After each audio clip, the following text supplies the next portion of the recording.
لا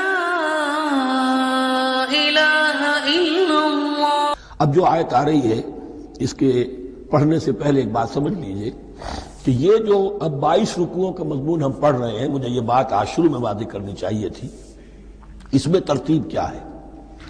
میں پہلے عرض کر چکا ہوں کہ پہلے 18 رکوعوں کی تقسیم ورٹیکل کی ہے ہم نے، 18 کو 4 رکوع ادھر، 10 درمیان میں، پھر 4 ادھر۔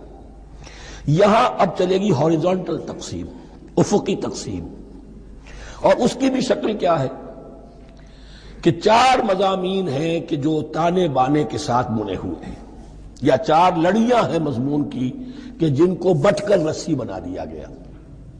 وہ 4 مضامین کیا ہیں؟ مسلمانوں سے خطاب میں ان کے لیے عبادات اور احکام اور شرائع،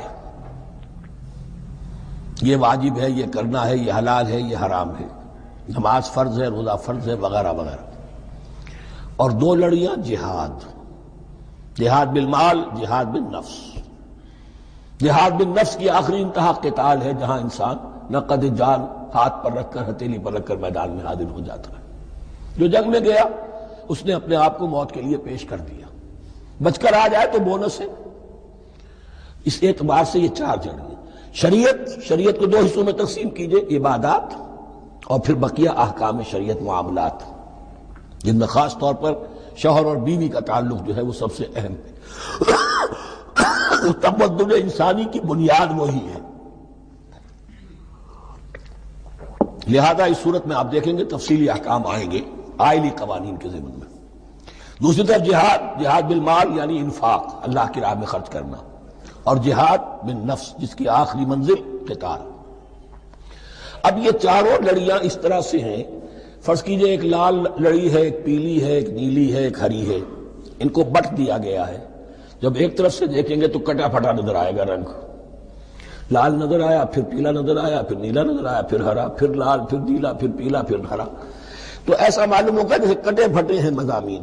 لڑیاں کھول دیجئے، معلوم ہوگا ایک لڑی وہ بھی بڑی مسلسل ہے، جہاد بالمال کی، ایک لڑی ہے جہاد بالنفس یعنی قتال کی، ایک لڑی ہے جو عبادات کی، ایک لڑی ہے معاملات کی اور شریعت کے احکام کی۔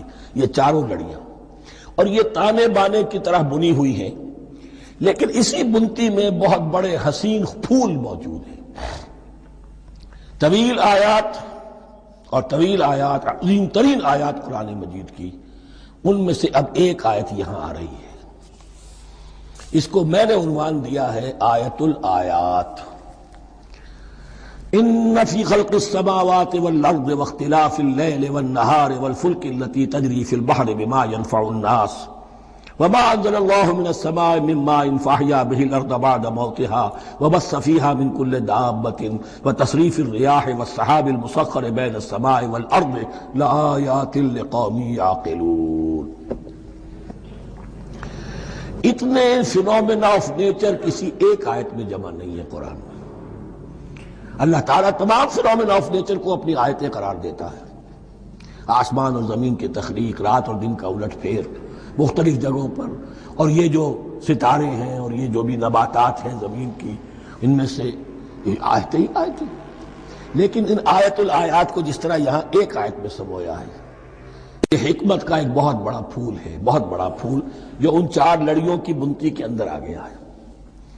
یقیناً آسمان اور زمین کی تخلیق میں اور رات اور دن کے الٹ پھیر میں، اور اس جہاز میں یا کشتی میں جو چلتی ہیں سمندر میں یا دریاؤں میں، وہ سامان لے کر جو لوگوں کو نفع دیتا ہے، بما ينفع الناس وما انزل اللہ من السماء من ماء، اور اس پانی میں کہ جو اللہ نے اتارا ہے آسمان سے، فاحیا به الارض بعد موتها، اور پھر اس سے وہ زندہ کر دیتا ہے زمین کو اس کے مردہ ہو جانے کے بعد۔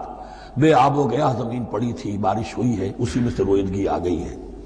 وبث فیہا من کل دابہ، اور یہ تمام حیوانات اور چرند اور پرند جو اس کے اندر پھیلا دیے گئے ہیں۔ تصریف الریاح، اور یہ ہواؤں کا چلنا جو ہے، کبھی پروا چل رہی ہے، کبھی پچھمی چل رہی ہے، کبھی مشرق سے آ رہی ہے، کبھی مغرب سے آ رہی ہے، تصریف الریاح ہے۔ والسحاب المسخر بین السماء والارض، اور ان بادلوں میں کہ جو معلق کر دیے گئے آسمان اور زمین کے درمیان۔ لآیات لقوم یعقلون، ان سب میں آیات ہیں نشانیاں ہیں ان لوگوں کے لیے جو عقل سے کام لیں. ان کو دیکھو اور ان کے خالق کو، مدبر کو پہچانو. آیات ہے، اور ان کے آیات کے پہچاننے کا جو عملی نتیجہ نکلنا چاہیے اور جس کو عام طور پر لوگ نہیں پہنچ پاتے جس تک، اب اگلی آیت میں اس کا تذکرہ ہے. نتیجہ تو نکلنا یہ چاہیے کہ پھر محبوب اللہ ہی ہو، شکر اسی کا ہو، اطاعت اسی کی ہو، عبادت اسی کی ہو.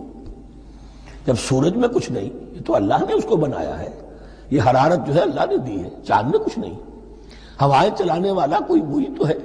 تو اب کسی شے کے لیے کوئی شکر نہیں، کسی شے کے لیے کوئی عبادت نہیں، کوئی ڈنڈوت نہیں، کوئی سجدہ نہیں، بلکہ صرف اللہ کے لیے. اور وہی مطلوب و مقصود بن جائے، وہی محبوب ہو. لا محبوب الا اللہ، لا مقصود الا اللہ، لا مطلوب الا اللہ.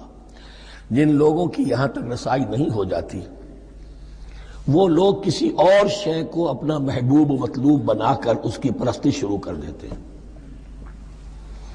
خدا تک نہیں پہنچے، اپنے نفسی کو معبود بنا لیا.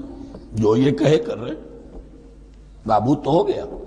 ارأیت من اتخذ الہہ ہواہ، اپنے قوم کو معبود بنا لیا، قوم کی برتری کے لیے، قوم کی سربلندی کے لیے جانے بھی دے رہے،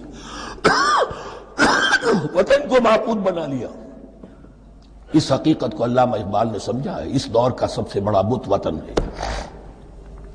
اس دور میں میں اور ہے، جام اور ہے، جم اور، ساقی نے بنا کی روش لطف و ستم اور، تہذیب کے آزر نے ترشوائے صنم اور، مسلم نے بھی تعمیر کیا اپنا حرم اور، ان تازہ خداؤں میں بڑا سب سے وطن ہے، جو پیرہن اس کا ہے وہ مذہب کا کفن ہے. نیشنلزم، ٹیریٹوریل، وطنی قومیت، وطن کی جے، یہ معبود بنائے بیٹھے. تو اب یہاں سنیے، وَمِنَ النَّاسِ، اور لوگوں میں سے کچھ ایسے بھی ہیں مَن يَتَّخِذُ مِن دُونِ اللَّهِ أَندَادًا، جو اللہ کو چھوڑ کر کچھ اور چیزوں کو اس کا مد مقابل بنا دیتے ہیں. وطن کو بنا لیا، قوم کو بنا لیا، ہیومنزم، انسانیت، نوع انسانی، ہم اس کے خدمتگار ہیں، ہم اس کی بہتری کے لیے کام کر رہے ہیں، یہ بھی ایک معبود بن گیا. اور سب سے گھٹیا انسان وہ ہے کہ اپنے ہی حسن کا دیوانہ بنا پھرتا ہوں، اپنا ہی نفس ہے، اسی کے گر چکر لگا رہا ہے، وہی حریم ہے اس کا، وہی حرم ہے اس کا، اور وہ طواف کر رہا ہے اپنے نفس کا، تو وہ بھی تو اس کا ایک معبود ہے. لوگوں میں سے وہ بھی ہیں کہ جو اللہ کو چھوڑ کر کسی اور چیز کو اس کا مد مقابل بنا دیتے ہیں. یحبونہم کحب اللہ، اور ان سے محبت کرنے لگتے ہیں جیسی کہ اللہ سے کرنی چاہیے.